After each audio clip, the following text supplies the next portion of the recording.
ओ तेरा धियान किधर है, तेरा हीरो श्रीधर है। श्रीधर कौन? श्रीधर, श्रीधर वेंबू। मैथ और दीपिंदर की डिलीवरी आपने देख लिया। श्रीधर के बिजनेस की मजबूत जड़ों को समझेंगे, कैसे एक आदमी ने बिना किसी से लोन लिए फंड उठाए, बाजार में बूटस्ट्रैप्ड अपने आप प्रॉफिटेबल बना बना के भारत की सबसे बड़ी प्रॉफिटेबल यूनिकॉर्न बना दी। इनके सास और सीआरएम ऐसे हैं जैसे टीवी पे सास और बहू छाए रहते हैं, हमेशा डिमांड में रहते हैं, लोग उनसे चिपक जाते हैं। ऐसे इनके सास बेस्ड प्रोडक्ट से लोग पूरी डिटेल में बताऊंगा आपको कि कैसे श्रीधर को बनाया गया गोट ऑफ एंटरप्रेन्योर बोला गया भारत के अंदर। गोट मतलब क्या? वही ग्रेटेस्ट ऑफ ऑल टाइम्स। इन्होंने ठान लिया चाहे जो भी हो बैंक से लोन ले लूंगा, चाहे जो हो बैंक से लोन ले लूंगा, चाहे जो हो इन्वेस्टर के पास नहीं जाऊंगा, चाहे जो हो, फिर जो हो बन जाएगा और जो हो कल वो देखा जाएगा, जो होगा वो देखा जाएगा। ये बन गया जो हो। क्या है जो हो? हाँ, और जो बना वो हम सबने देखा कि गांव से खड़ी करी अरबों की company, most profitable bootstrap, profitable, repeatable, धंधा भी रिपीटेबल, सस्टेनेबल, लंबे समय तक स्केलेबल, बहुत ज्यादा स्केल किया, सेल्फ फंडेड। जो हो आज इसकी बात कर रहे हैं, पहली ऐसी बूटस्ट्रैप कंपनी जिसने 10 करोड़ यूजर बना लिए पूरी दुनिया के अंदर। 28 साल के अंदर 1 रुपया नहीं उठाए, 180 देशों में पहुंच गए। 90% फॉर्च्यून 500 कंपनी आज जोहो टेक्नोलॉजी इस्तेमाल कर रही हैं। भाई लोगों, अमेरिकन कंपनी नहीं है ये, भारत के गांव में बनी हुई कंपनी, भारत के गांव में। आज आपको गहराई से बताऊंगा कि Apple, Amazon, IKEA, Ola, Toyota, hyundai, Marriott, Philips, Netflix, Swiggy, Dell को ले लो, महिंद्रा को ले लो, भारत की ले लो, चाइना की OnePlus ले लो, सब जोहो पे है, सब जोहो का इस्तेमाल कर रहे हैं। आईआईटी मद्रास से पढ़े हुए, पीएचडी किया प्रिंसटन से, वहां जाके असली दिमाग लगाया प्रिंसटन में। हाँ, और उसके बाद क्वालकॉम जैसी बड़ी अमेरिकन कंपनी में बहुत बड़ी पोजीशन पर नौकरी लगी, छोड़ के आ गए।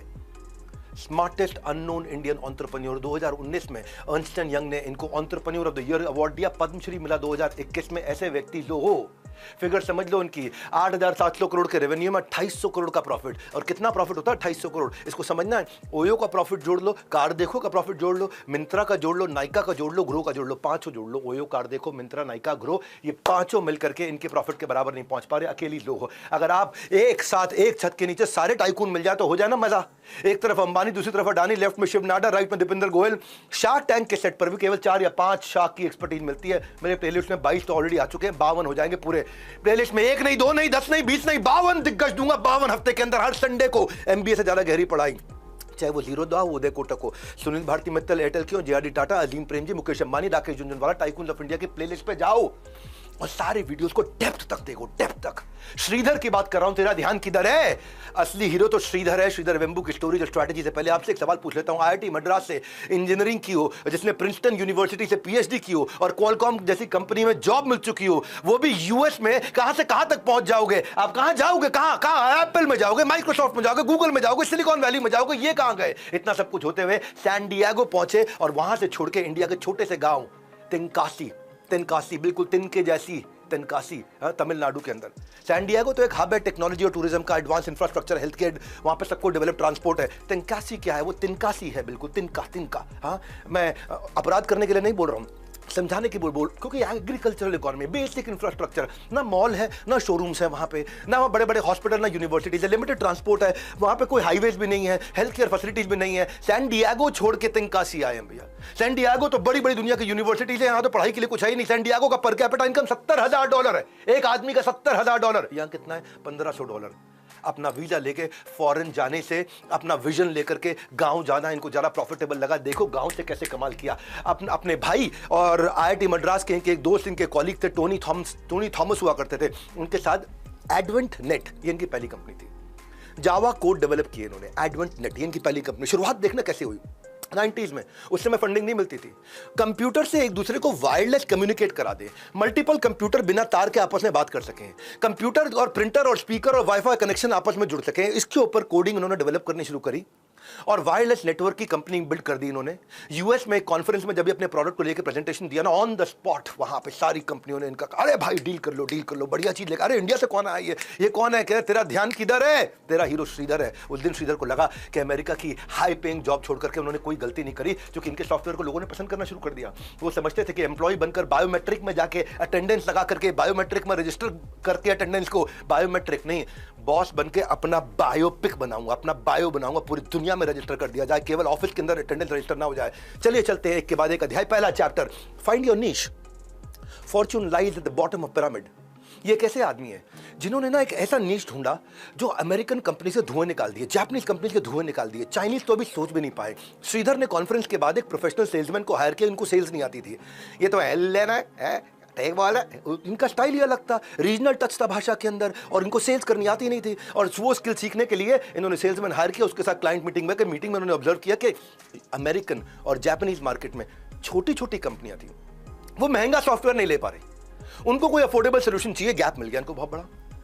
ये वो वेल है जिन्हें अब किसी की शाख की जरूरत नहीं थी, ये वो वे बन चुके थे, किसी शाख की जरूरत नहीं। 1997 में दुनिया भर में 20 करोड़ कंपनियां थी, 20 करोड़ में से 19 करोड़ स्मॉल मीडियम थी, 1 करोड़ में थोड़े बड़े कंपनियां हुआ करती थी। 19 करोड़, 20 करोड़ में से 19 करोड़ स्मॉल मीडियम। ये बोले यार 20 करोड़ में से उस 1 करोड़ के पीछे क्यों भागूं, ये 19 करोड़ अगर मैं खा जाऊंगा और इसको टारगेट करूं। ये था इनका bottom of pyramid. Bottom of pyramid मतलब पूरे के पूरे, ये पूरा पिरामिड है, इस पिरामिड में सबसे ज्यादा कंपनियां नीचे हैं, ऊपर थोड़ी सी अमीर कंपनियां ना, वो थोड़ी सी अमीर कंपनियों के पीछे पीछे वो अमेरिकन कंपनियों को भागने दो, सेल्स फोर्स को भागने दो, बाकी सबको भागने दो, मैं पूरा का पूरी दुनिया खा जाऊंगा। आज 180 देशों में माल बेच रहे हैं। बॉटम ऑफ पिरामिड का मतलब है वहां से रेवेन्यू जनरेट करना जिस पे कोई ध्यान ही नहीं दे रहा हो। आपको मालूम है आज 50% सॉफ्ट ड्रिंक गांव में बिकती है हमारे देश में, 50% मोटरसाइकिल गांव में बिकती है, 60% सिगरेट गांव में बिकती है। आज आपको पता है 55% एफएमसीजी गांव में बिकता है, 50% नेशनल इनकम गांव से आ रही है, 50% एलआईसी की पॉलिसी गांव में बिकती है, सारे छोटे छोटे एसकेयू सबसे ज्यादा गांव में बिक रहे हैं।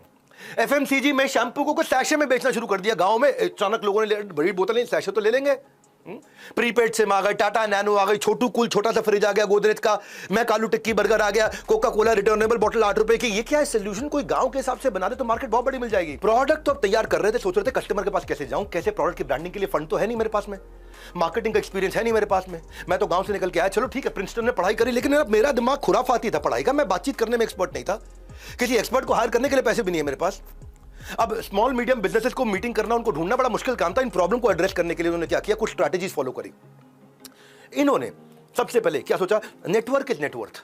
अमेरिका में जितनी भी प्रोडक्ट और टेक्नोलॉजी की कॉन्फ्रेंसेस हुआ करती है, हर जगह घुस जाए, हर कॉन्फ्रेंस एग्जीबिशन में चले जाएं, हर सेमिनार में चले जाएं, कॉन्फ्रेंस में अपना स्लॉट बुक करा लेते, वहां पे जाकर के प्रेजेंटेशन देते अपनी बैठ करके वहां पे, हैं जी, लोग देखे अरे कौन आया इंडिया से, अब जो हो देखा जाएगा। और सबने जो हो कोई देखा, फिर लंच हो, टी ब्रेक हो, अपना विजिटिंग कार्ड चेंज किया, फाउंडर से नेटवर्किंग करते और अपने बारे में बात करते कि ये बिग 4 है, बिग 4 सबसे बड़ी 4 कंपनियां, वो टक्कर नहीं दे सकती अपने प्रोडक्ट के बेनिफिट पर। 1999 आते आते $2 मिलियन का रेवेन्यू कर लिया उन्होंने। ऐसे ही एक इवेंट में नेटवर्किंग करते हुए श्रीधर ने सिस्को के ऑफिशियल से, अब सिस्को बहुत बड़ी कंपनी, समझो बात को, सिस्को के ऑफिशियल से डिस्कशन किया और सिस्को जैसी ब्लू चिप कंपनी को क्लाइंट बना लिया। सिस्को के आते ही श्रीधर की बताइए ना कंपनी एडवेंट नेट, अभी जोहो नहीं बनी थी, एडवेंट नेट, उसकी क्रेडिबिलिटी इतनी बढ़ गई, अब कंपनी के पास में 100 से ज़्यादा क्लाइंट्स आ गए, धीरे धीरे $10 मिलियन का रेवेन्यू हो गया। अब सारे के सारे एसएमबीज पे जाने के लिए इनके पास पैसा आना शुरू हुआ और इनको समझ में आ गया छोटे बिजनेस में घुस जाऊंगा ना तो पूरा बाजार खा जाऊंगा, उसमें कुछ जा ही नहीं रहा है। ये वो एरिया है यहाँ पे there is no competition, I am the competition. वो गैप ढूंढ लिया बाजार के अंदर, क्योंकि सब महंगे सोल्यूशन बेच रहे थे। और आपसे भी बात कर रहा हूं, मेरे से बात जरूर किया करो नीचे आकर के, आजकल कमेंट सेक्शन अपने आप में कंटेंट सेक्शन बन गया है। स्पेशली आप जब आते हो बातें सुनते हो ना, डेप्थ दूंगा आज आपको मैं, लोगों की डेप्थ। हाँ, ये गांव में रहते रहते आदमी ने हजारों करोड़ कैसे कमा लिए। और स्पेशली मैं कमेंट आकर के पढ़ता हूँ, अब मैं चाहता हूँ आप भी एक दूसरे को कमेंट पढ़ें, और कमेंट के तो कई मीम्स बन जाते हैं, पर मैं चाहता हूँ मेरे कमेंट के सेक्शन में मीम नहीं, मीनिंगफुल बने, मीनिंगफुल। हाँ, मीनिंगफुल, वहाँ आप कमेंट करें आपने क्या सीखा, आगे के टाइकून को देखना चाहते हैं। और अगर आपके दिमाग में भी कोई नाम है जिसकी सक्सेस स्टोरी दी एंड में बिग ब्रांड बन गया हो, दी एंड ना हो गया हो, बिग ब्रांड हो गया हो, तो टाइकून का नाम नीचे कमेंट बॉक्स में लिखिए, मैं आपसे आकर चर्चा करूंगा, लाइक भी करूंगा। दूसरे अध्याय पे चलते, कंपनी आगे बढ़ने लगी, अपॉर्चुनिटी इन कैलामिटी, बड़ी कैलामिटी आ गई उस समय, .com का बूम बस्ट हो गया अचानक सन 2000 आते आते। इन्होंने कॉम्पिटिटिव एडवांटेज इनोवेशन को बनाया, समझना पकड़। आपने अक्सर देखा होगा ना, कुकीज खत्म हो जाती हैं तो मम्मियाँ उस डब्बे जो जिसमें जार में किचन के अंदर कुकीज पड़ी होती है, उसमें कभी सुई धागा रख लेते हैं, कभी कुछ रख लेते हैं, कोई कपड़ा फट जाए तो उसको सफाई के लिए इस्तेमाल कर लेते हैं। ऐसे ही इनका भी धंधा फट रहा था उस समय, साड़ी काट के कर्टन बना लेते हैं, डब्बा काट के गमला बना लेते हैं, ट्विक किया और ठीक किया। तो इन्होंने भी जब देखा है कंपनी में डिप आया तो श्रीधर ने क्राइसिस में कंपनी को बंद नहीं किया, उसका नया बंदोबस्त किया, बंद नहीं किया, बंदोबस्त किया। क्या बंदोबस्त किया हुआ सोचा आपने? सोचा, अब सोचो, मैं बताता हूं। बुद्धि लगा करके वृद्धि कर ली, ऐसी बुद्धि लगाई वृद्धि कर ली। लेट 90s में सारी इंटरनेट कंपनी जिनका प्रॉफिटेबल फीजेबल या लंबा चौड़ा बिजनेस मॉडल नहीं था, फिर भी इन्वेस्टर खूब पैसा लगा रहे थे उन दोनों। लेकिन 2001 में 2001 2001 .com बबल बर्स्ट हुआ, मार्केट 75% गिर गया। इंटरनेट बेस्ड 500 कंपनी में से 4-5 बची, 495 खत्म, 99% की डेथ हो गई। 500 में 495 खत्म हो गई। यहाँ तक कि सिस्को, इंटेल, ओरेकल जैसी ब्लू चिप कंपनी के स्टॉक भी 80% नीचे गिर गया करके। हालत खराब चल रही थी, माहौल बिल्कुल गिरा हुआ था। इंटरनेट कंपनीज को देखते ही ना लोगों को लगता था मुंह उधर कर लो, मुंह गर्दन घुमा लो, इंटरनेट कंपनी गर्दन घुमा लो। तब तक लोगों के पास 150 क्लाइंट थे। क्रैश हो जाने के बाद 3 बचे, सारे के सारे मर गए। अब श्रीधर के पास 125 एम्प्लॉइज थे और कंपनी में कोई काम बचा नहीं। क्यों? 150 में से खाली 3 कस्टमर बचे। .com बबल में सारे के सारे उड़ गए। अब सभी को लगा भाई जॉब तो गई, जॉब तो गई, जॉब तो गई। पर श्रीधर के पास लंबा प्लान था। मैंने बोला ना, बंद नहीं किया, बंदोबस्त किया। श्रीधर ने पहले दिन इंश्योर किया कि कंपनी के पास अच्छा कैश रनवे हो। कैश रनवे आज तक रखा हुआ था, फालतू खर्चा करते नहीं थे।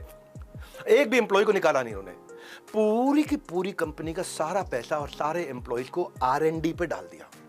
बोले तैयारी करते हैं, जब ये वेव उठेगी तो हम पूरी तरह तैयार होंगे। जिस समय ये जो है ना बर्स्ट जो हुआ है, ये बर्स्ट जब बूम की तरफ जाएगा तब तक मैं इतना तैयार होना चाहिए। R&D से पूरा रिसर्च एंड डेवलपमेंट टेक्नोलॉजी को लेकर अंदर लग गए। कमाई नहीं हो रही लेकिन प्रोडक्ट को नया ऐसा बना देते हैं। R&D जोहो का फोकस एरिया तब से बना हुआ है। सेल्स फोर्स दुनिया की सबसे बड़ी कंपनी है, आपको पता है, CRM के लिए, ERP के लिए। सेल्स फोर्स भी अपने एक्सपेंसेस का 17% इनोवेशन R&D पे लगाती है। जोहो ये भारत की कंपनी, गांव से आई, जोहो ये 17% नहीं लगा रही, जोहो 60% अपने एक्सपेंस का R&D पे, इनोवेशन पे लगा रहा है। ये बड़ी कमाल की बात थी। इंडिया में ये कल्चर नहीं था कि मैं R&D करूं। इंडिया में इनोवेशन का कल्चर नहीं था। इंडिया में कॉपी करने का कल्चर था, इंस्पायर्ड एग्जीक्यूशन का था, ओरिजिनल इनोवेशन का नहीं था। इसने ओरिजिनल इनोवेशन को पकड़ लिया और बड़ी बड़ी अमेरिकन कंपनीज पे धावा बोला इसने। संपत्ति से नहीं, विपत्ति से एंटरप्रेन्योर का पोटेंशियल का पता चलता है कि विपत्ति में क्या संपत्ति का इस्तेमाल करता है, कब चलना, कब रुकना, कब रास्ता बदलना है। इसको टाइम नहीं किया, समझो टाइम ओवर हो जाएगा। इसको टाइम करना आना चाहिए। ये तेरा ध्यान किधर है, तेरा हीरो श्रीधर है। उसने ऑब्जर्व किया कि तब कभी किसी भी कंपनी को IT सिस्टम को मैनेज करने के लिए एक बड़ी टीम की जरूरत होती है। मैं उस टीम के खर्चे बता सकता हूं क्या? किसी भी कंपनी में कोई IT सिस्टम देता हूं तो एम्प्लॉय जो इंश्योर करे कि सबके सिस्टम वर्किंग है, ये खर्चा है। एक टीम ऑफ एम्प्लॉय चाहिए डेटा प्रोटेक्शन के लिए, खर्चा है। मेरे कस्टमर के लिए खर्चा है। एक हेल्प डेस्क चाहिए जो हेल्प डेस्क आकर के कोई टेक्नोलॉजी के छोटे इश्यूज को, पासवर्ड रीसेट करना, कोई फिक्सिंग, कंप्यूटर प्रॉब्लम को फिक्स करना, ये बड़े खर्चे होते हैं क्लाइंट के। ये सोचिए, सारे खर्चों को खत्म कर सकता हूं क्या मैं? एक कंप्लीट पैकेज बना सकता हूं, पूरा R&D में लगे कंप्लीट पैकेज। एक सॉफ्टवेयर इंस्टॉलेशन से सारी चीजें जो मैनेज कर ले, सारे के सारे फंक्शन एक ही सॉफ्टवेयर में हो जाए। यानी कि नेटवर्क मैनेजमेंट भी हो जाए, सारे नेटवर्क भी कनेक्ट हो जाए आपस में, सिक्योरिटी भी ठीक हो जाए, इनबिल्ट पूरा टूल सिक्योरिटी भी हो जाए और हेल्प डेस्क के लिए भी लफड़ा ना पड़े। बिल्कुल सिंपल सॉफ्टवेयर जो कि सारी प्रॉब्लम को आकर सॉल्व कर दे। अब श्रीधर ने वन स्टॉप सोल्यूशन बनाया और उसको नाम दिया मैनेज इंजन। और इतना इजी कर दिया, इतना इजी कर दिया, इनोवेशन पे लग रहे, इतना इजी कर दिया। तब किसी भी कंपनी के IT सिस्टम को मैनेज करने के लिए 4 ही ऑप्शन होते थे। 4 बड़ी company, Ernst and young, Deloitte, price water house Cooper, KPMG, चारों दुनिया के सबसे बड़े जायंट। अब ये चारों जो बिग 4 है ना, Ernst and young, Deloitte, PwC, KPMG, जो मैं बता रहा हूं, ये बड़े महंगे पड़ते थे कस्टमर को। अब महंगे क्यों पड़ते थे? क्योंकि पहले ना इनका कस्टमर के साथ सेल्समैन आएगा, बहुत दिन तक डिस्कशन चलेगा, फिर कोई प्रोडक्ट फाइनल होगा, फिर उसके बाद उसको डेवलप करेगा। अर्नस्ट एंड यंग आएगा, KPMG आएगा, सेल्स फोर्स आएगा, उसको डेवलप करेगा, उसको इंप्लीमेंट करने में 6 से 9 महीने और लगा देगा, उसके लिए एक्सपेंसिव कंसल्टेंट का बिल बना के दे रहे, इतना पैसा लग गया, इतना। तो किसी भी बड़ी कंपनी को लाके अपनी टेक्नोलॉजी ऑटोमेशन के अंदर इतना पैसा लग गया था ना भाई, कंसल्टेंट भी लग गए, सब लग गए। उसके बाद फिर अपनी टीम को ट्रेन करो पूरा, भैया ये जो सॉफ्टवेयर लाया है इसका इस्तेमाल कर, नहीं हम एक्सेल पे काम कर, भाई इसका इस्तेमाल कर, नहीं नहीं हम कागज पन्ने पे काम कर, इसका इस्तेमाल। अपनी टीम को ट्रेनिंग करने में लग जाओ। और जो है ना, कंपनियां जितने कस्टमर होते थे वो इनके इशारों पे नाचते रहते थे, तो वो एक बार इनकी टेक्नोलॉजी घुस के निकालनी मुश्किल हो जाती थी। श्रीधर ने सोचा ये टॉप कॉर्पोरेट्स को करने दो, मेरे पास जो 19 करोड़ कस्टमर की पॉसिबिलिटी दिख रही है, मैं उसके लिए लो कॉस्ट सोल्यूशन बना सकता हूं क्या? दाम कम और दम ज्यादा। तो बिग 4 जो थे ना, वो बहुत लंबे चौड़े सोल्यूशन देते थे, बहुत टाइम टेकिंग। इसने कहा मुझे क्विक सोल्यूशन बनाना, वन साइज फिट्स ऑल। मेरे को ना इनसे 80% कम कॉस्ट पे बनाना है, ये बहुत कॉस्टली, 80% कम कॉस्ट पे बनाना है। और इनके लिए बहुत बड़ी बड़ी टीमें लगती हैं, भाई कैसे इंप्लीमेंट करो। मेरे को ऐसा R&D करना है कि 4-5 लोग मिले और अपने आप फट से इंप्लीमेंट कर दे और फास्ट काम हो जाए सारा का सारा। बड़ी कंपनी के कंपैरिजन में मैं इनके 75% फीचर 25% कॉस्ट पे ले आऊं। अगले 3 सालों के अंदर मैनेज इंजन से कंपनी ने 18,000 क्लाइंट्स बना लिए।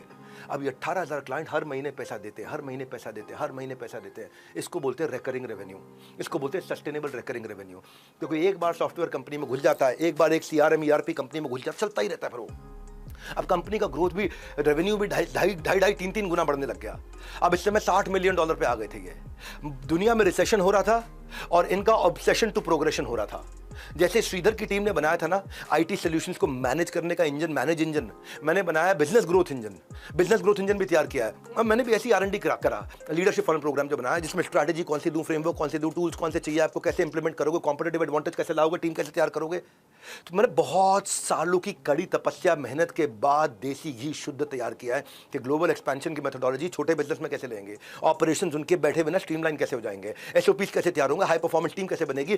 फीडबैक तो खैर आप मुझसे क्या सुनोगे, मेरे पार्टिसिपेंट से सुन लो। जैसे सभी बिजनेसेस के लिए कहता हूं कि मैं उनको छलांग दिलाऊंगा, ये प्रोग्राम अटेंड करके मैं खुद छलांग ले पाऊंगा, एक ग्लोबल छलांग ले पाऊंगा। जो लोग ये चाहते हैं अपने बिजनेस को 10 से 10 गुना बनाना चाहते हैं, उनके लिए ये लीडरशिप फनल प्रोग्राम है। क्यों पड़े हो चक्कर में, कोई नहीं है टक्कर में। डॉक्टर विवेक इंदिरा को फॉलो करिए, आपकी सफलता तय है। जबरदस्त सेशन, मतलब 10 से 11 घंटे का सेशन है। 1 मिनट भी ऐसा नहीं लगा कि हम लोग को एग्जर्शन हो रहा है। यहाँ आके मुझे जितना एक्सपेक्टेड था उससे कहीं ज़्यादा चीज़ें सीखने को मिली है। I am just eager to implement and to see the result. LP में आने के बाद ये सब हो रहा है कि अच्छे बिजनेसमैन से जुड़ने का मौका मिल रहा है। और दिमाग का ढक्कन जो है ना, ये आपको खोलना है। क्यों पड़े हो चक्कर में, कोई नहीं है टक्कर में। तो मिलते हैं इस बार आपसे 8, 9, 10 फरवरी को, 8, 9, 10 फरवरी नेक्स्ट मंथ में। सीट्स लिमिटेड होती हैं, ये कोई डिजिटल प्रोग्राम नहीं, फिजिकल प्रोग्राम है। फास्ट फॉरवर्ड, फोन लगा लेना। Fast forward chapter number 3, Swiss army knife approach.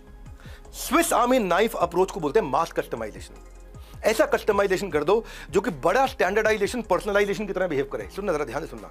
बड़ा स्टैंडर्डाइजेशन पर्सनलाइजेशन की तरह बिहेव करे, यानी कि मैं प्रोडक्ट एक बनाऊं लेकिन जिसको जो जरूरत हो उसको वो मिल जाए।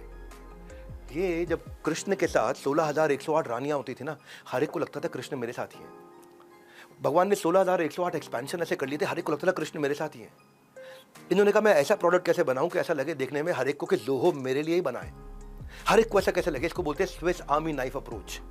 एक ही नाइफ के अंदर, आप सोच रहे होंगे ना, नेटवर्क को कनेक्ट करने के लिए जावा कोड कर दिया, नेटवर्क को मैनेज करने के लिए इंजन कर लिया, फिर जोहो क्यों बनाया? जोहो है क्या? जोहो कहां से आ गया? ये तो पुरानी कंपनी थी।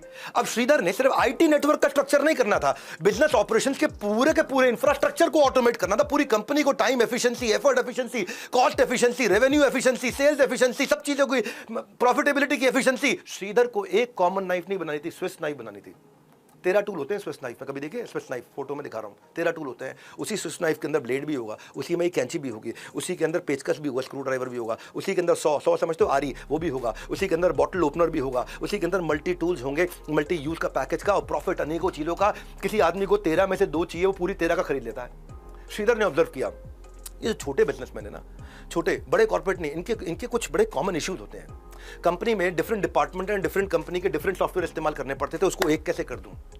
HR वाले अलग यूज करते हैं, फाइनेंस वाले अलग यूज करते हैं, सेल्स मार्केटिंग वाले अलग यूज करते हैं, उसको एक कैसे कर दूं। हर सॉफ्टवेयर को इंस्टॉल, इंप्लीमेंट और उसकी मेंटेनेंस के लिए एक्सपेंसिव एक्सपर्ट और कंसल्टेंट की जरूरत ना पड़े तो और इजी हो जाएगा, सब ले लेंगे। और सॉफ्टवेयर की परचेज और इंस्टॉलेशन के लिए टीम ट्रेनिंग में 3 से 6 महीने लग जाते थे, मैं क्या 3 हफ्ते में कैसे कर दूं, और इजी हो गया। भैया अब जो हो देखा जाएगा, और जो हो बन गया और सब ने देख लिया। सब होने के बाद भी सॉफ्टवेयर एक दूसरे के साथ कंपैटिबल नहीं होते।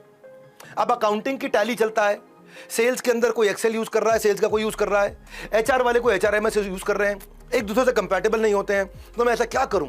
और ये अलग अलग इतने महंगे पड़ने लग जाते हैं कि लोग उनको अफोर्ड नहीं कर पाते। इन सारी प्रॉब्लम का सलूशन श्रीधर ने मास कस्टमाइजेशन से मिला। बोला ना स्विस नाइफ, एक सुपर सॉफ्टवेयर बनाएंगे। तो अब इसने एक सुपर सॉफ्टवेयर की तैयारी कर ली। 2005 के अंदर 40 एप्लीकेशन डाल दी, चाहे सेल्स करो, मार्केटिंग करो, सर्विस करो, फाइनेंस करो, HR करो, ऑपरेशंस करो, प्रोजेक्ट मैनेजमेंट करो, टेक्नोलॉजी मैनेजमेंट, कुछ भी करो। 40 सॉफ्टवेयर, 40 एप्लीकेशन एक सॉफ्टवेयर में डाल दिए। ये थी स्विस नाइफ अप्रोच, जिसकी जो जरूरत है पूरी हो जाएगी। मास कस्टमाइजेशन क्या होता है समझ लो पहले। ये वो एक अप्रोच है जहां कंपनीज स्टैंडर्डाइज प्रोडक्ट ऑफर करती है लेकिन पर्सनलाइज यूज कस्टमर कर लेता है। समझ रहा मेरी बात को? Economy of scope. हाँ, एक ही साथ मैंने सब बना के दे दिया, हर एक के लिए अलग अलग नहीं बनाना, जिसको जो जरूरत है उसमें से निकाल लेगा। गाड़ियों की कंपनियां होती है ना, वो क्या करती हैं, एक बार गाड़ी बनाने के बाद भाई कलर, इंटीरियर, फीचर, व्हील वो आदमी कस्टमाइज कर सकता है, अपने हिसाब से बना सकता है ना। सबवे में जाते हो ना, सबवे के इंग्रेडिएंट होते हैं, भाई आपको कौन सी ब्रेड चाहिए, व्हाइट ब्रेड चाहिए कि आपको होल व्हीट चाहिए कि फ्लैट ब्रेड चाहिए, आपको चीज कौन सा चाहिए, अमेरिकन चाहिए, स्विस चाहिए, मोज़रेला चाहिए। वेजीज की टॉपिंग ले लो, टोमेटो डालूंगा, अनियन डालूंगा, कुकुम्बर डालूंगा, ऑलिव डालूंगा, नॉन वेज होगा, वेजिटेरियन होगा, स्पिनच होगा, एवोकाडो होगा। नाइकी के जाते हैं जूते पे, रनिंग का अलग, डेली वेयर अलग, जिम अलग, प्रीमियम अलग, बड़ा अच्छा सिस्टम बना रखा है, एक साथ बनाऊंगा मैं। अब जोहो सुपर सॉफ्टवेयर बनना चाह रहा था। भाई अगर किसी को सेल्स फोर्स को ऑटोमेट करना है तो वो सेल्स फोर्स के पास चला जाएगा। सेल्स को ऑटोमेट करना था भैया, यहां ज़ोहो सीआरएम आ गया। ईमेल मार्केटिंग के लिए लोग गोल्ड माइन पे जाते थे, मार्केटिंग ऑटोमेशन के लिए एलेक्वा पे जाते थे, एचआर के लिए वो ओरेकल एचआर पे जाते थे, अकाउंटिंग के लिए क्विक बुक्स पे जाते थे, ईआरपी के लिए SAP पे जाते थे। इन्होंने सब कुछ अपना खुद ही बना दिया। Zoho CRM, Zoho mail, Zoho marketing, Zoho people, Zoho books, Zoho creator. मैंने बोला ना 40 एक साथ कर दिए। मैसेजिंग तक के लिए लोगों को टीम्स या आउटलुक पे जाना पड़ता था, मेल्स के लिए जीमेल याहू पे जाना पड़ता था, डॉक्यूमेंट के लिए एक्सेल शीट पे जाना पड़ता था, पीपीटी के लिए पावर पॉइंट स्लाइड पे जाना पड़ता था, स्टोरेज के लिए AWS Amazon web service, Google drive उस पे जाना पड़ता था। इन्होंने सब कुछ खुद ही बना दिया अपना Zoho Cliq, Zoho mail, Zoho sheet, Zoho show, Zoho work drive. अब क्या मैंने बोला आपको 40 ये बनाया इन्होंने, एक सुपर ऐप, एक सुपर सॉफ्टवेयर। बाकियों को 6 महीने लगेंगे इंस्टॉल करने में, ये 3 दिन के अंदर कर दूंगा। कॉम्प्लेक्स नहीं रखूंगा, बिल्कुल यूजर फ्रेंडली रख दूंगा, और सब एक दूसरे के साथ कंपैटिबल नहीं होते, इनको एक दूसरे के साथ जोड़ना आसान कर दूंगा। बस बस बस। अब क्या था, ज़ोहो के 1/3 प्राइस पे लगभग सारे के सारे फीचर दे दिए उसने, 1/3 प्राइस पे। ज़ोहो के मुकाबले अमेरिकन कंपनी सेल्सफोर्स बहुत चला करती थी, पर नोल डाइव हुआ, ठुक गया पूरा बाजार अमेरिका के अंदर। सेल्सफोर्स का हालत खराब कर दी इस भारतीय कंपनी ने जो गांव से निकल के आई। ऐसे समझा लेता हूं, सेल्सफोर्स में अगर आपको 25 एम्प्लॉय के लिए सॉफ्टवेयर लगाना ना $3000 पर मंथ लगते थे, ज़ोहो के अंदर $1000 पर मंथ में काम होता था, 1/3 कॉस्ट के अंदर। ज़ोहो के बनने से सिर्फ कस्टमर को नहीं, ज़ोहो की कंपनी को भी ऐसे फायदे हुए। ज़ोहो पहले और बाद में बिल्कुल बदल चुका था। ज़ोहो पहले लिमिटेड कंपनी को टारगेट कर पाता था, अब सारे के सारे सोल्यूशन के कारण इसका जो है ना वो 19 करोड़ का विजन रखा था, वो टारगेट कर पा रहा था। ज़ोहो को अब क्या हो गया, इसके लिए कस्टमर कॉम्पिटिटर के पास स्विच कर जाता था पहले, क्योंकि कॉम्पिटिटर के पास ऑप्शन हुआ करती थी। अब इतना एग्जिट बैरियर बना दिया कि एक ही जगह पे 40 सोल्यूशन, जो मर्जी जब मर्जी जैसे मर्जी। कैप्टिव कस्टमर बेस हो गया, और सस्ते के सस्ता। अब क्या है, जो आदमी पहले जीरा पे हुआ करता था, गूगल पे होता था, ड्रॉप बॉक्स पे होता था, वो 78% लोग मूव कर गए ज़ोहो पे। ज़ोहो के पास मार्केट बढ़ गया। सुनो जरा, एक बात, मेरी बात ध्यान से सुनना जरा। आगे बढ़ने से पहले एक सवाल कर लूँ आपको, एक सवाल कर लेता हूँ। अभी कुछ दिन पहले टाइकून्स ऑफ इंडिया की सीरीज के अंदर प्लेलिस्ट देखते हो आप, टाइकून्स ऑफ इंडिया, जो भारत में जिन लोगों ने ब्रिलियंस से अपने बिलियंस कमाए हैं, उसमें एक टाइकून पे केस स्टडी बनाई थी, जिन्होंने अभी अभी हमारे प्राइम मिनिस्टर का इंटरव्यू भी लिया है, जिसको साउथ की सरकार ने काफ़ी बुरा भला भी कहा है। वो प्राइम मिनिस्टर का इंटरव्यू किसने लिया था, वो कौन से हमारे टाइकून थे? दीपेंद्र गोयल थे, निखिल कामत थे, अजीम प्रेमजी थे, गौतम भाई अडानी थे। किसने प्राइम मिनिस्टर का इंटरव्यू लिया है? नीचे कमेंट बॉक्स में बताइएगा, पता तो चले आप देखते कि नहीं देखते हैं। आगे बढ़ते हैं, ज़ोहो की कहानी अब उड़ने लगी हवा में, रिपीटेबल प्रॉफिटेबल बिजनेस पे चला गया, सॉफ्टवेयर एज सर्विस पे चला गया। चैप्टर नंबर 4 है। रिपीटेबल प्रॉफिटेबल बिजनेस क्या है यहाँ पे? प्रोडक्ट तो बन गया था, समय आ गया था प्रोडक्ट से प्रॉफिट बनाना था, और प्रॉफिट नहीं, I am so sorry, recurring profit बनाना था। ना रेकरिंग प्रॉफिट नहीं, I am so sorry, sustainable recurring profit बनाना था। ओ नहीं, I am again sorry, increasingly sustainable recurring profit बनाना था। एक प्रोडक्ट को कस्टमर एक बार बेचो, और ये एक प्रोडक्ट कस्टमर को बार बार बेचो। श्रीधर का सॉफ्टवेयर का नेटफ्लिक्स बनना है, एक बार लगा दिया नेटफ्लिक्स छोड़ता नहीं आदमी, बार बार रिन्यू करेगा, मंथली एनुअली प्रॉफिट तो आता रहेगा, अनइंटरप्टेड प्रॉफिट आता रहेगा। क्या होता है सॉफ्टवेयर एज सर्विस? कोई प्रोडक्ट बेचोगे, सॉफ्टवेयर एज सर्विस फर्क समझाता हूं। Software as service recurring revenue, product को वन टाइम सेल करोगे, दोबारा बेचने जाना पड़ेगा। यहाँ पे बार बार कस्टमर एक्विजिशन की कॉस्ट नहीं है, बार बार कस्टमर नहीं लेना, क्योंकि एक बार कस्टमर आके पैसा देता ही रहेगा। और प्रोडक्ट क्या है, जितनी बार कस्टमर लाना उतनी बारी मार्केटिंग करनी पड़ेगी, एडवर्टीजमेंट करनी पड़ेगी, होर्डिंग बैनर लगाना पड़ेगा, टीवी पे ऐड लगाना पड़ेगा, बहुत खर्चा पड़ जाता है इसमें। तो इन्होंने कहा भैया मुझे गांव में रहना है, एक बार बेचना और खूब जिंदगी भर पैसा कमाना है, तो इन्होंने इजीली स्केलेबल बना दिया, क्लाउड बेस्ड कर दिया। अब यहाँ स्केल नहीं कर सकते आप, कस्टमर को बार बार नए लाइसेंस या नए अपग्रेड करने ही पड़ते हैं। कस्टमर रिटेंशन और कस्टमर रिटेंशन में ही बहुत बड़ा फर्क है। सॉफ्टवेयर एज सर्विस में कस्टमर लंबे समय तक रुकता है, टिकता है, और उसमें तो भैया बार बार दिक्कत होगी, रेगुलर इंटरवल पे फिर से माल बेचना पड़ेगा। श्रीधर ने ऑब्जर्व कर लिया, अगर वो SaaS सॉफ्टवेयर एज सर्विस इस पे काम करते हैं तो मेरा एनुअल रिकरिंग रेवेन्यू लंबा हो जाएगा। एनुअल रिकरिंग रेवेन्यू से क्या होता है भाई, प्रेडिक्टेबल है, इतने पैसे आने वाले हैं, रिकरिंग रेवेन्यू अगले 12 महीने में इतना आने वाला है। ये मेरी फाइनेंशियल परफॉर्मेंस को बिल्कुल इंडिकेट करता है, और इससे कंपनी की वैल्यूएशन बहुत बड़ी हो जाती है। श्रीधर ने रियलाइज कर लिया कि पोटेंशियल इसी के अंदर है, और ज़ोहो को क्लाउड प्लेटफॉर्म पर तैयार किया। अब अगली बड़ी चुनौती आने वाली थी। अगली चुनौती थी कि मैं और कस्टमर कैसे अट्रैक्ट करूं और उनको कैसे रिटेन करूं, प्रेडिक्टेबल रेवेन्यू स्ट्रीम कैसे बिल्ड करूं जो कि कंसिस्टेंट और रिकरिंग हो जाए, लॉन्ग टर्म कस्टमर लॉयल्टी कैसे लेकर के आऊं, कस्टमर एक्विजिशन कॉस्ट को और कैसे घटा दूं, कस्टमर की लाइफ टाइम वैल्यू को और कैसे बढ़ा दूं। तो श्रीधर ने उन्हें अट्रैक्ट करने के लिए multiple low cost pricing options ला दिया। बोला इसको बेचना आसान कर दूं, कंपनी छोटी है ना, स्मॉल मीडियम बिजनेस है, कंपनी छोटी है, बेचने के अलग अलग तरीके करता हूं। मल्टीपल प्राइसिंग मॉडल लेके, एक है फ्लैट रेट। फ्लैट रेट का सिंगल प्लान है। अमेजॉन का एक प्लान होगा 1499 का, उसी के अंदर अमेजॉन क्या होता है, अमेजॉन प्राइम बोलते हो, जानते हो प्राइम के बारे में, 1499 में फास्ट डिलीवरी भी है, प्राइम वीडियो भी है, प्राइम म्यूजिक भी, एक्सक्लूसिव डील भी है, सारी चीजें मैंने सिंगल में डाल के दे दी आपको।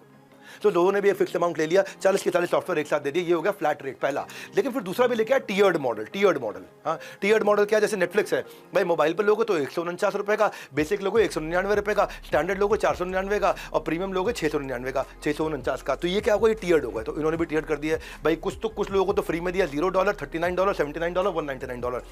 अब इससे क्या है, मैं और जो नहीं आ पा रहे थे कस्टमर तक उनको भी ले आऊँ, छोटे वालों को भी ले आऊँ, बाद में अपसेल करता रहूंगा। टीयर्ड मॉडल एक दे दिया, प्रीमियम मॉडल जो और छोटा बिजनेस है उसको इजी एंट्री दे दो, फ्री में आ जाने दो, थोड़ी अपनी फ्री में लीड ड्राइव करें दो, उसको पहले मजा चख लें दो, स्वाद आ जाएगा एक बार स्वाद आ जाएगा तो उसके बाद क्या, फिर वो फ्री से प्रीमियम पे आ जाएगा, प्रीमियम, फ्री प्लस प्रीमियम। तो ऐसे फ्री प्लान लॉन्च कर दिए $0 पर मंथ। और उसके बाद में फिर क्या किया, फिर धीमे धीमे उसको 400 रुपये पर मंथ पे लेकर के आए। वहाँ से कई कस्टमर आने लगे जो बहुत छोटे थे, वो यहाँ से घुस गए। फिर एक है कि जी नहीं, मैं जो है ना जी, यूजेज बड़ी कम है मेरी। अच्छा, तुम्हारी यूजेज ही कम है, तुम इतनी छोटी कंपनी हो, मैं प्रीमियम लूंगा लेकिन यूजेज कम है, कोई बात नहीं। जैसे AWS होता है, अमेजॉन वेब सर्विस, इनका जितना स्पेस लोगे उतना पैसा लेंगे। iCloud होता है, गूगल ड्राइव होता है, जितना स्पेस इस्तेमाल करोगे उतना ही पैसा लेंगे, उससे ज़्यादा नहीं लेंगे। इन्होंने भी क्या किया, जितना तुम यूज़ करोगे उतना पैसा दे दो, उससे ज़्यादा मत दो। हाँ, जितनी वैल्यू तुम लोगे उतना वैल्यूएबल मुझे दे दो फटाफट से, कोई समस्या नहीं है। करते करते फिर इन्होंने यूज़र बेस्ड मॉडल डाल दिया। मतलब वो सब ठीक है, हमारे यहाँ लोग ही 5 है। अच्छा, 5 ही लोग हैं, चलो 5 लोगों के हिसाब से दे देता हूँ तुम्हारे को। जैसे जूम होता है ना, नंबर ऑफ यूजर पे चार्ज करता है, इसने कहा नंबर ऑफ यूजर पे भी दे देता हूँ ऑप्शन। इसने कस्टमर को एक्वायर करने के लिए 40 आइटम का बहुत बढ़िया सुपर सॉफ्टवेयर तैयार कर दिया था। अब प्राइसिंग में चेंजेस ला करके अलग अलग प्रकार से गेम को बढ़ाया। भाई लोगों, एक बात बोलूं, सब कहते हैं कि किसी का सीक्रेट इधर से उधर नहीं बताना चाहिए, फिर भी बता देते हैं। सुना आपने, इसका सीक्रेट नहीं बताओ, उसका सीक्रेट नहीं बताओ, किसी को बताना मत, किसी को बताना मत, लेकिन फिर भी बता देते सब कुछ। कोई चुपका रहता है। भाई लोगों, जैसे अंदर की खबर का पता चलती है तो लोग फोन घुमाते हैं, तुझको मालूम, तुझको मालूम, तुझको मालूम, new story has come and new story has become talk of a town till the time another story come, that story remains the talk of a town, the new story come, that become talk of a town. तो सब खबर फैलाते रहते हैं। अब भाई इतने बड़े टाइकून की खबरें मैं दे रहा हूँ, सीक्रेट आपको दे रहा हूँ, तो अपने तक क्यों रखते हो? ये सक्सेस मंत्रा को, खबरें जो आपको मिल रही हैं इसको सब तक पहुँचाओ, सबको बताओ, क्योंकि फ्री है। इस वीडियो को जितना हो सके उन लोगों तक पहुंचाओ जिसको इसकी जरूरत है, जो बिजनेस में आगे बढ़ना चाहते हैं। लेकिन मैं आपके साथ और आगे बढ़ने से पहले एक सवाल और कर लेता हूं, नीचे जरा मिलते हैं आकर के। आगे बढ़ने से पहले लर्निंग चेक कर लूं। फूड डिलीवरी तो जोमेटो करता था, 10 मिनट में ग्रोसरी डिलीवरी के लिए दीपिंदर गोयल ने कौन सी कंपनी एक्वायर करी थी जो कि ग्रोसरी भी डिलीवर करती है, जिसके कारण जोमेटो बहुत बड़ा हो गया। वो कौन सी कंपनी है जोमेटो की? जेप्टो है, बिग बास्केट है, ब्लिंकिट है या इंस्टामार्ट है? 4 में से कौन सी है? 4 ऑप्शन दिए नीचे, फटाफट से आंसर बताओ। हाँ, फूड डिलीवरी से ग्रोसरी डिलीवरी के धंधे में कौन घुसा था? जेप्टो, बिग बास्केट, ब्लिंकिट या इंस्टामार्ट? आंसर बताओ मुझे, चलते हैं फास्ट फॉरवर्ड। 5वीं स्ट्रैटेजी, ये जानोगे तो मजा आ जाएगा। क्या बोले? थिंक बी ग्लोबल और एक्ट बी ग्लोबल। हाँ जी, थिंक बी ग्लोबल और एक्ट बी ग्लोबल, लेकिन रहूंगा कहां? लोकल। है जी, ये थोड़ी डिफरेंट स्ट्रैटेजी है। Think global, act global, but stay local. है जी, think global, act global, stay local. क्या मतलब हुआ? जियो आर्बिट्राज। जियो आर्बिट्राज कैसे किया? जोहो की सबसे बड़ी मार्केट तो अमेरिका में थी, पैसा सारा अमेरिका से कमाता है, यहां से अपनी सर्विस एक्सपोर्ट करता है, उनसे डॉलर लेके आता है, भारत की इकोनॉमी को मजबूत बनाता है। 50% रेवेन्यू इसका यूएस से आ रहा है, सारी सिलिकॉन वैली की बड़ी बड़ी कंपनियां इसकी है। और क्या बोला? 90%, 80-90% ऑफ फॉर्च्यून 500 कंपनी इन्हीं के पास है। लेकिन अमेरिकन इंजीनियर नहीं लूंगा मैं, वो बहुत महंगे पड़ते हैं। हाँ, एक जियो आर्बिट्राज करो। जियो आर्बिट्राज क्या किया? Geographically diverse team, geographically diverse resources, ताकि मैं कॉस्ट एडवांटेज ला सकूं। आदमी सस्ता जहां मिलेगा काम वहां से करूंगा, और पैसा जहां में ज्यादा मिलेगा माल वहां बेचूंगा। नहीं समझे? हैं जी, इसको क्या बोलते हैं? Operational excellence. ऑपरेशनल एक्सीलेंस, माल जहां महंगा बिकेगा वहां बेचूंगा, माल जहां सस्ता बनेगा वहां बनाऊंगा। लोगों की सबसे बड़ी मार्केट अमेरिका में थी। अब जियो आर्बिट्राज से इसने क्या किया समझो। जो इंडियन टेक कंपनी है उसमें टीसीएस भी इसका इस्तेमाल करती है, इन्फोसिस भी करती है, विप्रो भी करती है, एचसीएल भी करती है। इंडिया में ह्यूमन रिसोर्स यानी कि मैन पावर, यानी कि आदमी, यानी कि बंदा सस्ता मिलता है तो धंधा बहुत महंगा हो जाता है, बढ़िया हो जाता है। तो ताकि मैं अपनी कॉस्ट को कम कर सकूं, जोहो एक स्टेप और आगे थे। ये नहीं कि मैं इंडिया में बनाऊंगा, यहां तो रुक जाऊंगा, नहीं नहीं। आप क्या सोच रहे थे? दिल्ली में, गुड़गांव में, मुंबई में, पुणे में, हैदराबाद में, बेंगलुरु में? नहीं भैया, ये गांव में खोलते अपने 2/3 सेंटर सारे के सारे गांव में। है जी, इनका हब क्या रहेगा? हब एंड स्पोक मॉडल बना दिया। 2/3 तो बिल्कुल एकदम 500-600 एम्प्लॉय थोड़े बीच के शहर में काम करेंगे, बाकी सबको बोलेंगे अपने अपने गांव में काम करो। और इजी कर देता हूं, Tier 2 सिटी, बहुत छोटा शहर, उसको बना दिया हब, और स्पोक छोटी 500 लोग गांव में बैठ के काम कर रहे हैं। आज कंपनी के पास में 5 हब और 25 स्पोक है। 25 स्पोक ज्यादा है गांव में। कैसे करें? अब इससे मैं ये ईस्टर्न यूपी में जा रहे हैं, बिहार में जा रहे हैं, वहां टेक्नोलॉजी सिखा रहे हैं, उधर आईटी जायंट्स तैयार कर रहे हैं। मैं आपको समझा देता हूं। इसको ऐसे समझो आप, माइंडट्री और ज़ेनडेस्क भी टेक्नोलॉजी के काम करते हैं और जोहो भी करता है। तीनों को कंपैरिजन में बात समझ में आती है। एम्प्लॉय बेनिफिट की कॉस्ट क्या है? जो जोहो जो तनख्वाहें बांट रहा है केवल अपने रेवेन्यू का 31% बांटता है। माइंडट्री 65% उसका खर्चा हो जाता है खाली तनख्वाहें बांटने में, और ज़ेनडेस्क का 70% खर्चा हो जाता है खाली एम्प्लॉय को तनख्वाहें बांटने में। तो जोहो 50% ज़्यादा पैसा तो बचा लेता है एम्प्लॉयज़ की तनख्वाहों में है जी। इसीलिए जोहो का मार्जिन सबसे ज़्यादा 44%, माइंडट्री 18% और ज़ेनडेस्क तो बेचारी लॉस पे -13% चल रहा है। वो तो अभी तक कैश बर्न ही कर रही है। अच्छा, इसका और फायदा क्या है? इसका फायदा एम्प्लॉयज़ को भी है। एम्प्लॉय जो गांव में बैठ के काम कर रहा है वो 20,000 रुपये महीना उसका खर्चा आ रहा है, और जो एम्प्लॉय सिलिकॉन वैली में बैठ के काम कर रहा है 4.5 लाख रुपये महीना खर्चा आ रहा है। 20,000 रुपये महीना, 4.5 लाख रुपये महीना, गेम चेंज हो गया ना। पर्सनल डिस्पोजेबल इनकम बढ़ गई। अब वो एम्प्लॉय मजे से है जी, वो 70% सैलरी का फालतू उड़ा सकता है जी, कहीं उड़ा कोई दिक्कत नहीं है। कहाँ काम कर रहा है? जब तो जोहो देखा जाएगा, मैं जोहो में काम करता हूँ, और यहाँ सिलिकॉन वैली में 15% भी अपनी सैलरी का उड़ा नहीं सकता। तो पर्सनल डिस्पोजेबल इनकम, यानी कि आप जियो आर्बिट्राज, यानी कि ऐसी ज्योग्राफी में जाओ जहाँ से मेरा खर्चा बहुत घट जाए लेकिन कमाई मेरी उठती रहे, बढ़ती रहे। बड़ा बेनिफिट क्या हो गया? इनको लोग छोड़ के नहीं जाते, एट्रिशन नहीं होता। क्यों? क्योंकि उनके गाँव के इलाके में, अब दरभंगा में कौन सी आईटी कंपनी नौकरी देगी? समझ रहे? समस्तीपुर से आए हैं भैया, कहाँ से आए? समस्तीपुर से आए, भागलपुर से आए। अब वहाँ पर कौन नौकरी देगा आईटी? और जो अपने गांव में रह के पिताजी खेती भी कर रहे हैं और बढ़िया हरियाली में लेके आम तोड़ के खा रहे हैं, आम चूस रहे हैं, और साथ साथ बिल्कुल लगे हुए लैपटॉप पर काम कर रहे हैं। एम्प्लॉय जोहो को छोड़ के नहीं जाते इस चक्कर में। कॉम्पिटिटर का एट्रिशन 20-25%, जोहो का एट्रिशन एम्प्लॉय छोड़ के न जाए केवल 6%, यानी कि जोहो के 94-93% एम्प्लॉय टिकते हैं, बाकी कॉम्पिटिटर्स के 70 से 75% एम्प्लॉय टिकते हैं। दो के एम्प्लॉय छोड़ के नहीं जाते। देखो, मैं जानता हूं भाई मेरे वीडियोस बड़े होते हैं और मैं चाहता हूं टाइकून की सीरीज जो देखे वो अपनी प्रॉब्लम्स का सोल्यूशन लेकर के जाए। मैं लंबे वीडियोस देता हूं, है ना, सबको सोल्यूशन देता हूं, बिजनेस के सोल्यूशन देता हूं। बस ये जो बेचारा मेरा एडिटर वीडियो एडिट कर रहा है ना, इसको सोल्यूशन नहीं दे पाता, क्योंकि उसको समझ में नहीं आता वीडियो में काटूं क्या। काटने लायक कुछ होता ही नहीं है मेरे वीडियो में, एडिट करने के लिए कुछ होता ही नहीं, कौन सा पार्ट काट ले, और काटना भी क्यों है? देखो, या तो सोच हो या वीडियो हो, बड़ी है तो मतलब कुछ बेहतर है, सोच ही बड़ी होनी चाहिए और मेरा वीडियो भी बड़ा होना चाहिए, क्योंकि मैं शॉर्ट्स में नहीं श्योरिटी में बिलीव करता हूं, और श्योरिटी तभी आएगी जब क्लैरिटी आएगी। तो वो क्लैरिटी से सीखो। Chapter number 6, social entrepreneurship, cultivating talent. कैसे टैलेंट कल्टीवेट किया, कैसे इतना सस्ता मैन पावर उनको मिल गया। आपके मन में सवाल क्यों नहीं आया कि दरभंगा में कैसे आईटी के आदमी मिल रहे हैं, भागलपुर में कैसे, समस्तीपुर में कैसे मिल रहे हैं? श्रीधर का सबसे बड़ा चैलेंज था, इंडियन को जब हायर कर रहे हैं तो इंडियन का टॉप कॉलेज से आदमी लो तो सीधा 3 लाख 4 लाख 5 लाख रुपये महीने देना पड़ता था, और बहुत बड़ी बड़ी सैलरी देनी पड़ती थी। बड़े इंजीनियरिंग कॉलेज से लेके आओ तो भी महंगा, कंपटीशन से लेके आओ तो भी महंगा। श्रीधर ने क्या किया? श्रीधर को इतना करोड़ों रुपया खर्च करने की जगह इसने जोहो का एक R&D सेंटर बना दिया, लर्निंग सेंटर। हाँ, और अदरवाइज क्या होता, महंगा आदमी लाओ, 2 साल वो यहाँ सीखेगा और फिर चला जाएगा, उतने में मैं उसके साथ कमाई नहीं पाऊंगा। हर 2-2 साल में आदमी छोड़ के भाग रहा है जैसे उधर। तो बाकी टेक कंपनी की जगह इन्होंने टॉप बीटेक या एमटेक गोल्ड मेडलिस्ट हायर करने बंद कर दिए। श्रीधर ने कहा मैं टॉप कॉलेज टॉप सिटी में जाऊंगा ही नहीं, मैं क्या करूंगा, मैं गांव में जाऊंगा और वहां पे अपॉर्चुनिटी दूंगा यूथ को, वहां पे उनको ट्रेन करूंगा, वहां उनको अपलिफ्ट करूंगा, उसको इंजीनियरिंग हो या ना हो, हाँ, मैं उसकी लॉयल्टी ले जाऊंगा, क्योंकि कोई और तो नौकरी उसको देगा नहीं। श्रीधर की फिलॉसफी थी कि अपना ही डेवलपमेंट करो टैलेंट का, अपना ही। खेतों से जुड़े हुए इंसान थे, किसानी से जुड़े हुए इंसान थे, अपना ही खेत, अपना ही आम के पेड़ लगाया करते थे। अब आम का पेड़ एक बार लगा दो, 2-4 साल तक आम नहीं आएगा, लेकिन जब आएगा तो 100 साल तक मिलता रहेगा। क्या किया? जोहो यूनिवर्सिटी बना दिया, गांव से लड़के लेके आए, 18 महीने वहां पे इसको ट्रेन करें। हाँ, अब वो पढ़ा लिखा नहीं है, पहले साल तो उसको मैथ्स, इंग्लिश और रीजनिंग, कम्युनिकेशन स्किल और कंप्यूटर प्रोग्रामिंग सिखा देंगे, बेसिक जितने धंधे में जरूरत है वो सिखाएंगे। फालतू पूरी स्कूल की integration, differentiation, permutation, combination, higher algebra कुछ नहीं सिखाना, जो धंधे में जरूरी है वो सिखा देंगे। और 6 महीना उसके बाद 18 में से पहले 1 साल पढ़ाएंगे और 6 महीना अब उसको बिल्कुल क्या बढ़ देंगे, अप्रेंटिसशिप दे देंगे उसको जोहो के अंदर। और जब वो जोहो के अंदर इंटर्न की तरह काम करेगा तो क्या होगा, उस समय भी उसको 10,000 रुपये का स्टाइपेंड भी दे देंगे साथ में। कोर्स कंप्लीशन होने के बाद जोहो में अच्छी नौकरी लग जाएगी उसकी। 2000 से ज़्यादा कैंडिडेट इन्होंने अपनी खुद की यूनिवर्सिटी में ट्रेन कर दिए, जिनके पास कोई फॉर्मल डिग्री नहीं है, और उन्हीं 2000 एम्प्लॉयज़ को ट्रेन करके आज पता है, मैं आपको उदाहरण देता हूँ, जोहो का एक चौकीदार था, वो उस प्रोग्राम के लिए सिलेक्ट हो गया, आप जोहो में इंजीनियर है वो। एक सरन बाबू परम शिवम थे, सरन बाबू परम शिवम, ये बेचारे को कंप्यूटर ऑपरेट करना नहीं आता था, स्विच ऑन ऑफ करना नहीं आता था, आज सीनियर प्रोडक्ट मैनेजर है जोहो में। अब ऐसे लोग कहाँ जाएंगे छोड़ के।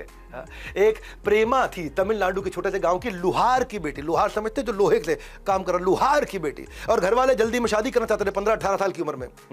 कहीं कहीं रोज किलोमीटर चल के आया करती थी, इनकी यूनिवर्सिटी में आके सीखती थी। आज जोहो में आईफोन ऐप की डेवलपर बन गई है। कैसे मैनेज किया इन्होंने? हाँ, धंधा तगड़े स्टेटस से नहीं, तगड़ी स्ट्रैटेजी से चलता है। बहुत डेप्थ देता हूँ मैं, ऐसे ऊपर से मैं कहानी नहीं सुनाता। स्ट्रैटेजी अगर स्ट्रांग हो तो बंदा गांव से ग्लोबल हो सकता है, साइकिल चला करके भी 50,000 करोड़ की कंपनी नहीं बना सकता है। आज भी साइकिल पे घूमते घूमते 50,000 करोड़ की कंपनी चला रहे हैं ये, आज तक किसी से पैसा नहीं लिया। आपने देखा होगा शार्क टैंक में उन शार्क्स एंटरप्रेन्योर्स जिसके लिए तालियां बजाते हैं ना, जो 5 साल से बूटस्ट्रैप्ड है, 5 साल से पैसा नहीं लिया, ताली बजाओ ताली बजाओ। जोहो ने 28 साल से ना बैंक से लोन लिया, जो हो देखा जाएगा, ना इन्वेस्टर से पैसा लिया, जो हो देखा जाएगा, ना किसी से फंडिंग ली, जो हो देखा जाएगा। आज जो हो बन गया है और जो है वो सब देख रहा है कि और कई कंपनियां उन्होंने एक्वायर कर ली। जोहो एंटरप्रेन्योर्स के लिए एक बड़ा एग्जांपल है।